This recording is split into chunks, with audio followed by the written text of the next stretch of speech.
no time to look back.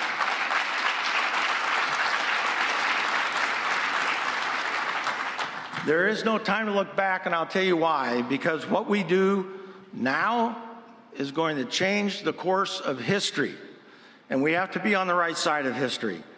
Less than 18 hours ago, I was in Ukraine, and I saw some of the same images I've seen on multiple trips, and I have to ask myself, why? Why are we continuing to see this, and why are we continuing to let it happen? I acknowledge, I appreciate, I thank everyone for everything they're doing to support Ukraine, but I've got to say that at times we've been timid. We've been helpful, but we've been slow. And at times we've been indecisive. We're not providing Ukraine everything that they need to win this war. And worse, we're asking Ukraine to fight this war in a way that we would not fight it ourselves. So why are we holding back? Some are operating from fear. I'll tell you, no one has ever won a fight being scared of the consequences. John McCain said, to not provoke Putin is to show weakness, which will 100% provoke Putin. All of you know that quote.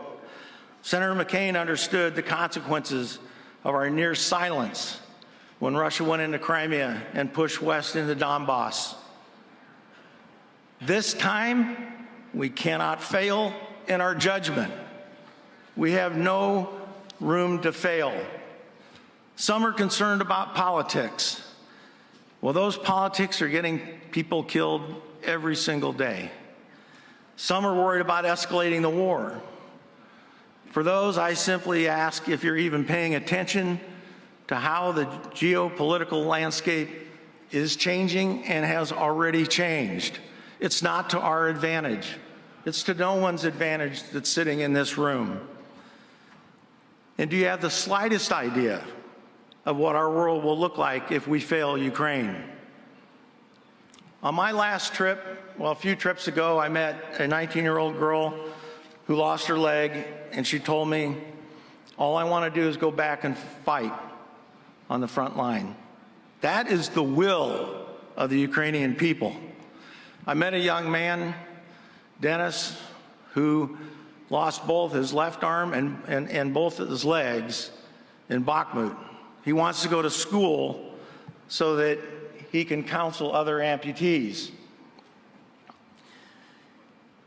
I think about a 14-year-old boy, Arthur, who I met, and he was simply walking down a street in his hometown, and a Russian rocket hit, a missile hit, and basically the fragments destroyed his arm. The future of these young people has been altered forever. And unfortunately, there's thousands of these stories. No American would accept this for their child. No Brit would accept this for their child. No one in this room would accept it for their child. So why do we allow it to continue?